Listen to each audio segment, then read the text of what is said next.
Uno de los primeros trabajos que tenemos los contadores es precisamente registrar las compras. Debemos estar familiarizados con un plan de cuentas, y si bien este puede variar de empresa a empresa, para partir puedes usar este que tenemos de base. Recuerda que también puedes descargarlo en la sección de contenidos del curso. Fíjate en la forma en que se agrupan. Los grupos de niveles inferiores heredan el número de su categoría mayor, de modo que a mayor detalle de la cuenta, más grande es el número y más específico es. En el caso de las existencias, por ejemplo, debemos ir al rubro de existencias y luego al tipo de mercadería de que se trata. Si quisiéramos en rigor reconocer un insumo del rubro existencias, entonces ocupamos uno de los que se anidan en dicha categoría. La idea es siempre ocupar el rubro más detallado posible y evitar dejar las cuentas de las categorías que tengan grupos más grandes o intermedios. Dicho eso, pasamos a revisar una factura. Cualquiera, por ejemplo, una de compras de nuestro negocio. En este caso, tenemos algo bastante familiar. Si te recuerdas del módulo anterior, hicimos nuestro primer asiento contable, que trataba precisamente de una compra de insumos. Y bueno, acá ahora tenemos el documento. Hay algunas que están visualmente más completas, pero no te preocupes, pues tienen igual validez mientras tengan el código de barra en su parte inferior y se encuentren debidamente emitidas. Fijémonos ahora en las secciones.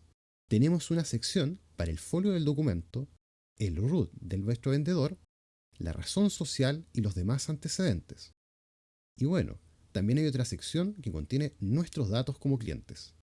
Más abajo tenemos la sección de detalles y aquí va lo que compramos, su cantidad, precio y valor neto totalizado. Y al final tenemos el recuadro con los montos totales, netos, IVA y total a pagar. Aquí también pueden ir otros impuestos, por ejemplo, el ILA. Ahora pasemos a contabilizarlo. Fíjate que he preparado diversos archivos que iremos desarrollando. Estos los puedes descargar también en la sección de contenidos del curso. Esta factura que tengo a la izquierda es la misma que acabamos de revisar recientemente, solo que ahora iremos desarrollando de lleno ambos registros. Esto es, tanto la contabilidad completa así como la contabilidad simplificada. Así que empecemos. En primer lugar, habíamos dicho que necesitábamos saber qué estábamos comprando. En este caso, como son verduras, pasamos a revisar nuestro plan de cuentas y buscamos la cuenta que mejor represente este elemento. En este caso, nuestra empresa, como indica la factura, nuestro giro es el comercio al por menor en almacenes. Así que teniendo claro eso, lo que compramos para luego vender se convierte para nosotros en una existencia. Así que vamos al rubro de las existencias. Como puedes ver, las verduras no están. Así que sería bueno crear un rubro. Si nos dedicamos frecuentemente a ello, es una buena práctica. En este caso, decidimos crear dicha cuenta y ocuparla. Como te contaba, entonces, como las existencias llegan, pues es una compra, debitamos el monto neto de dichas verduras. Luego, debitamos la cuenta de IVA y cerramos el asiento con proveedores. Lo que te voy a explicar ahora es una práctica que con el paso de los años se ha perdido un poco, pues los software contables la tienen internamente. Esto es el manejo de los auxiliares. Si tienes contratado Nubox, por ejemplo, te será mucho más fácil, pues esto viene implementado. Sin embargo, conviene conocer que una vez acreditada una cuenta, por ejemplo, de proveedores, es necesario controlar el auxiliar. De modo que anotamos el tipo de documento, el número y el root del proveedor. Así que cuando quieras hacer un análisis de cuentas saldrá todo mucho más rápido. Luego me entenderás cuando pasemos a la sección del registro contable de pagos. También podemos llenar una glosa que equivale a la descripción de la operación. Ahora, veamos qué sucede con la contabilidad simplificada. Recuerda que este registro es diferente al anterior. Para reconocer una factura, esta vez, en la contabilidad simplificada, primero debemos saber dos cosas. Uno, si la factura está o no pagada. Y dos, si la factura pertenece o no a una empresa relacionada. En este caso, como la factura está pagada y no se trata de una empresa relacionada, podemos hacer el siguiente registro. En este caso, traspasamos el primer número, que es el número del documento. Luego, el tipo de documento, el root del emisor la fecha de la operación y la glosa equivalente a lo que estamos comprando. Fíjate que aquí no usamos el plan de cuentas, sino que una mera descripción. Luego, debemos preguntarnos si el documento se cobra o se paga. En este caso, como el documento se paga, debemos anotar un 2 en el tipo de operación y registrar el monto que efectivamente pagamos en la columna flujo de ingreso y egreso. Luego, cerramos con el monto que afecta a la base imponible. En este caso, como la empresa se afecta a IVA, cerramos solo con el valor neto, pues el IVA crédito lo ocupamos como crédito contra los impuestos, en este caso del impuesto al valor agregado, y no lo podemos llevar a gasto. Luego veremos qué pasa cuando no se puede aprovechar el IVA. De momento, cerramos con el número de correlativo. Ahora, veamos qué ocurre con las notas de crédito. En el caso de este tipo de documentos, ocurre una lógica contraria, pues estamos en presencia de una disminución de una valorización o bien de una cantidad, en este caso de activos. Fíjate qué ocurre con la glosa. Esta cambia. Así que para reconocer la operación en la contabilidad completa, lo que hay que hacer ahora es reconocer una salida.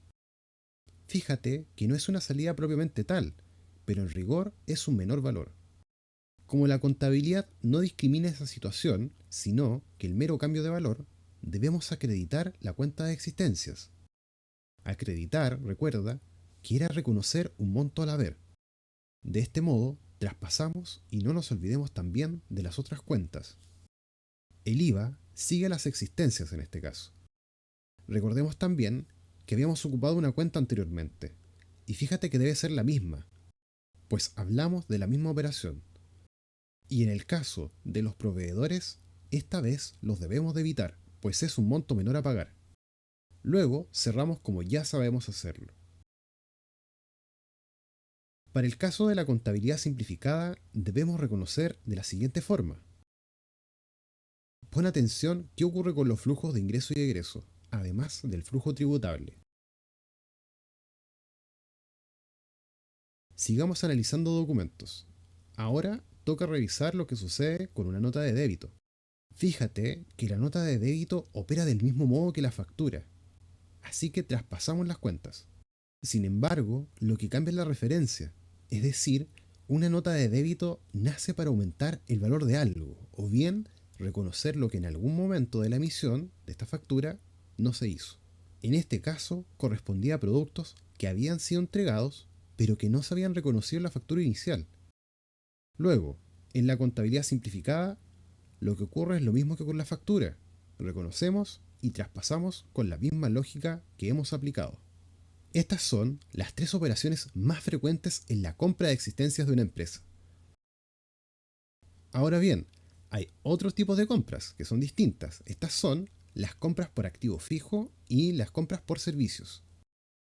Veamos algunas definiciones. En el caso de los activos fijos, se trata de aquellos que ocupamos para desarrollar nuestras actividades y que no esperamos vender, o al menos de los cuales no tenemos la intención de desprendernos.